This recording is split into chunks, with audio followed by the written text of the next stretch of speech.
As one stands on the precipice of the open water, a profound sense of vulnerability may set in. The vast expanse below seems bottomless, an abyss that swallows light and sound alike.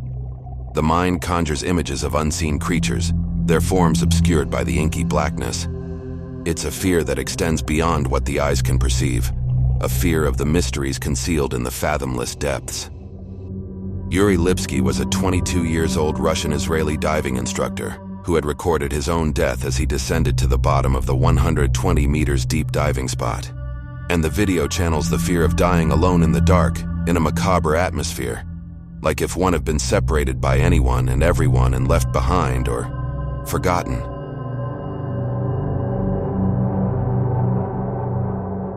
The Blue Hole, a renowned diving location in the Red Sea with a depth of approximately 390 feet, conceals a sinister secret beneath its placid surface. The site has witnessed a tragic tally of fatalities, estimated to be between 130 and 200 victims. Local guides are readily available near the Blue Hole, offering gear rentals and guided tours through its shallower sections for a secure sightseeing experience. However, Yuri Lipsky and others sought more than the conventional guided trip. With just 2 days remaining in his trip before returning home, Yuri was determined to capture an underwater photo near the arches. Despite persistent inquiries for a diver to accompany him, he faced repeated rejections due to a lack of appropriate equipment and training. The required training spanned 2 weeks, a time frame Yuri couldn't afford, as he would already be back home by then. His own father said he had made Yuri promise that he won't do stupid things, but he was really determined to do the Blue Hole, regardless of experience and regardless of certifications. The local instructor shared that he saw Yuri wandering around for roughly 30 to 40 minutes, asking for an experienced diver to come with him. The young diver eventually found a different guide to go with him. Yuri's companion returned 15 to 20 minutes after they began the dive, while he never made it back. The footage captures Yuri descending into the Blue Hole alongside several other divers, albeit in the reefy lagoon section of the diving spot, far from the depths one would typically avoid.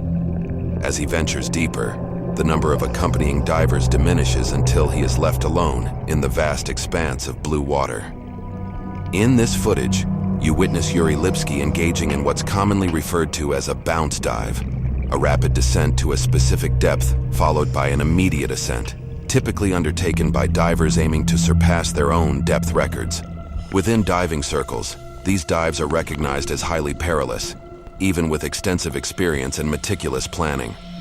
Undertaking such dives without the requisite expertise and preparation is strongly disapproved of and considered extremely reckless. Yuri had mentioned his intention to pursue this bounce dive in the days leading up to the recording, despite repeated cautions from fellow divers.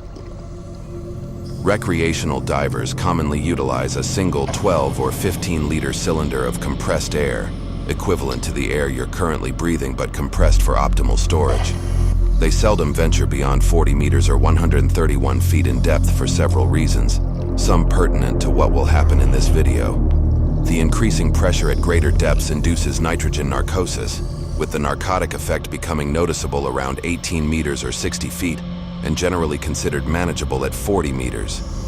Beyond approximately 57 meters, or 187 feet, oxygen in normal breathing air becomes toxic, escalating the risk of seizures and death with deeper descents. Increased pressure at depth accelerates air consumption, meaning that what would fill your lungs with 1 liter of air at the surface would require 5 liters at a depth of 40 meters. Compression of air inside the body and buoyancy device occurs at greater depths, reducing buoyancy and increasing the likelihood of sinking rather than floating. The absorption of nitrogen into the body's tissues intensifies with depth. During ascent, rapid decompression can lead to decompression sickness, necessitating a relatively slow ascent. Extended time at depth requires decompression stops, where the diver ascends and halts at a specific depth for a calculated duration, which is often determined by a wrist-worn dive computer. This practice is known as decompression diving. These last 3 factors combined mean that diving below 40 meters simply isn't practical for the amount of air being carried, as it'd result in a very short dive.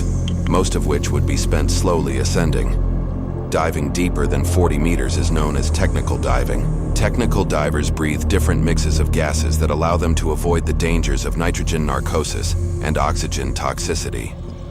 They also take much more of it with them in multiple cylinders. Now that you have this context, you'll understand how dangerous it would be to try to do a bounce dive to 92 meters or 300 feet using a single 12-liter tank of compressed air. And this is exactly what you're instead watching Yuri do here. Yuri's screams pierce through the audio, accompanied by a discernible beeping in the background, a harbinger of the impending struggle as his breaths become increasingly shallow and frequent. Audibly present is the sound of Yuri grappling with his gear, attempting either to release the weight holding him down and ascend or contending with convulsions and panic as he removes his regulator. Intense hallucinations at this depth may not be uncommon. Other symptoms may include sensory sensitivity, blindness, dizziness, depressive and manic states, unconsciousness, and eventually death. As he continued to struggle, you can see him losing parts of his equipment such as his fins, while his breath become weaker and weaker.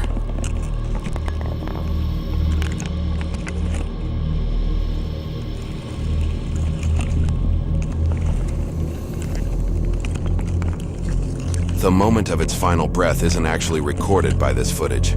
The video display only the few instants before it. The camera hit the ground, and the footage restarted at an undisclosed location before ultimately stopping.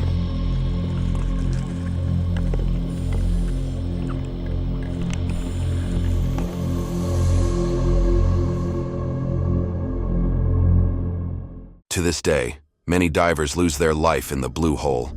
It isn't impossible to find the equipment of the divers that died in that location at the bottom of the hole.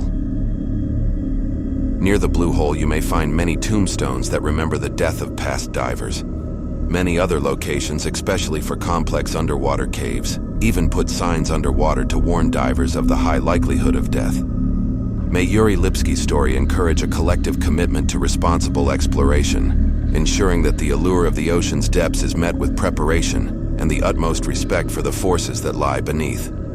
Because the fear of the depths is not a mere phobia, but a visceral acknowledgement of the potent forces that reside below, reminding us to approach the underwater realm with humility, awareness, and a profound understanding of the risks involved around such scary thing.